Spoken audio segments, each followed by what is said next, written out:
désobligeante ou de jugement disgracieux. Du moins devant toi. On appelle ça l'éthique du sportif. C'est le côté agréable de ce jeu qui permet à tout novice de persévérer et aux autres de se croire meilleurs. Je crois qu'on a fait le tour des aléas mécaniques de ce sport. Maintenant, il y a les signes, les commandes du skip qui se font d'un bout à l'autre de la glace. Le CB n'étant pas autorisé, on s'organise comme on peut. Alors, je vais vous parler des plus importantes situations que l'on vit généralement. Le skip place son balai sur la pierre adverse et le dirige vers l'arrière. Dans un mouvement élancé, cela veut dire qu'il veut une sortie normale. À quoi ça sert une sortie normale? Contrairement à ce que tu peux croire, il ne t'invite pas à aller prendre un verre quelque part avec lui, mais veut que tu lances ta pierre assez fort pour qu'elle frappe celle de l'adversaire, pour que celle-ci quitte la maison ou en libère le devant selon le cas. Vise bien le balai à chaque lancer et n'oublie pas le turn. Si au contraire, il frotte la glace de son balai devant ou à l'intérieur de la maison, c'est que c'est là qu'il veut la pierre que tu dois lancer. Cela peut être un garde ou encore un drap. Tiens donc, on se ramasse maintenant avec des draps. Pourquoi pas des couvertes, un cahier? J'ignorais qu'il y avait de la literie au curling, me direz-vous. Eh bien non. Le drap n'est pas ce tissu que l'on met sur le lit des yeux, mais une pierre qui doit s'arrêter à l'intérieur de la maison ou du moins y toucher, contrairement aux gardes. Il y a plusieurs facteurs de succès pour ce faire. Les facteurs, vous comprendrez, ne sont pas ici des livreurs de courrier, mais bien des éléments extérieurs qui risquent de modifier le jeu. Donc, il y a plusieurs facteurs qui peuvent influencer le déroulement de la course de ta pierre fraîchement lancée. D'abord, il y a la force du bras, si tu l'utilises dans ton élan, puis la puissance de la poussée de ton pied lors de ta sortie du lac ou si le balai est bien visé, ou encore la qualité et la vélocité de la glace, sans oublier bien sûr les corps étrangers qui se déposent accidentellement sur la surface du jeu. Et ajoutons à cela la température, le jugement des brosseurs et les hurlements du skip communément appelé le call. Il manquait plus rien que ça, un call. En quoi ça consiste, ce fameux call? Quelle est son utilité? Tout d'abord, définissons-le. Ce n'est pas celui qu'on utilise pour la chasse à l'orignal. Non, aucunement. Le call du curling, c'est le cri épouvantable et effrayant qu'émet le skip et qui envahit l'intérieur du site, forçant les brosseurs apeurés et dès lors sur le gros nerf à se dépasser au brossage ou à s'éclipser s'il y a eu exagération ou abus d'utilisation de leur outil. Magnifique, n'est-ce pas?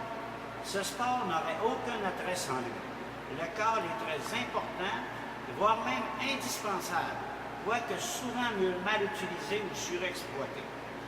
Il faut dire que c'est le call, le vrai plaisir dont jouit le skip pour ce. Il peut arriver que le skip demande une pierre en désignant son balai le fond limite de la maison comme puissance de lancer, puis le pose sur une pierre adverse et ensuite frotte à un endroit précis sur la glace, puis finit par s'installer.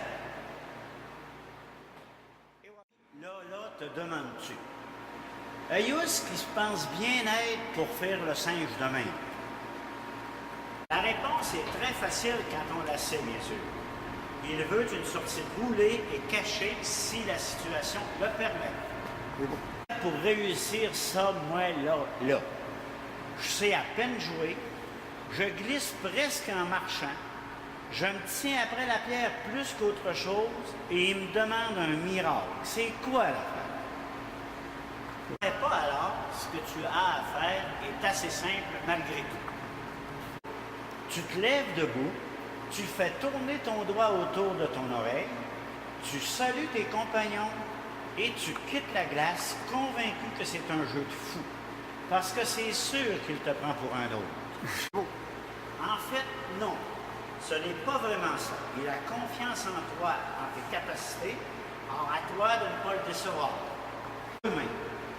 Non, rien qu'une en fait, parce que l'autre sert pour lancer la pierre.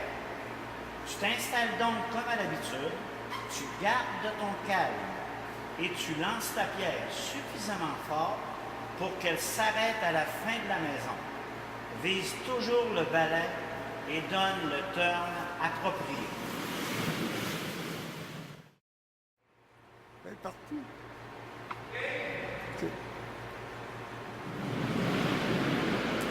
Le travail se fera de lui-même, surtout avec des brosseurs aguerris et un slip éveillé. Si tu réussis ce coup de force, tu seras ovationné et félicité de ton skip. Sinon, ce n'est pas grave, puisque le tort tombera sur les épaules de ces incompétents brosseurs qui n'ont pas plus de jugeote qu'un misérable ver de terre, c'est ça la règle. OK, fais ta petite OK.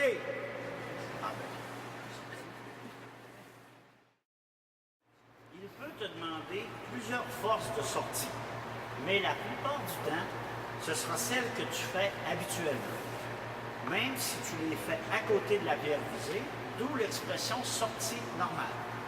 C'est bien fait ce petit jeu-là.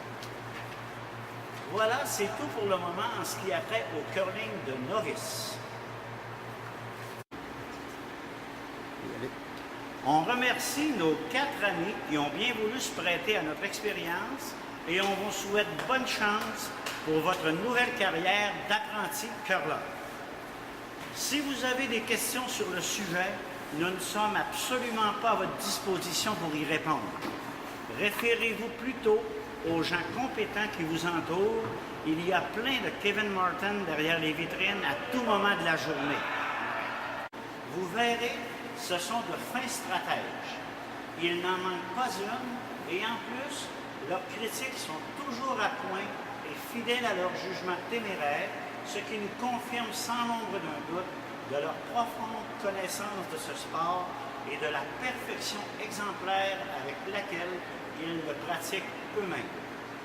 Ils ont tous fait le Brier et c'est évident avant d'atterrir ici à Rotterdam.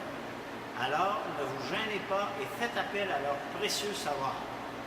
Ce qu'il vous faut surtout retenir, c'est qu'il n'y a pas de mauvais choix de jeu, mais cependant que certains choix sont meilleurs que d'autres. Le principal, c'est de le réussir du mieux que l'on peut, même si le mieux n'est pas ce que l'on a obtenu. Dites-vous qu'il y a toujours un plan B ou encore un plan C, et même plus. Alors donc, bonne chance dans votre périple, parce qu'à ce jeu, il en faut, croyez-moi, et plus souvent qu'autrement.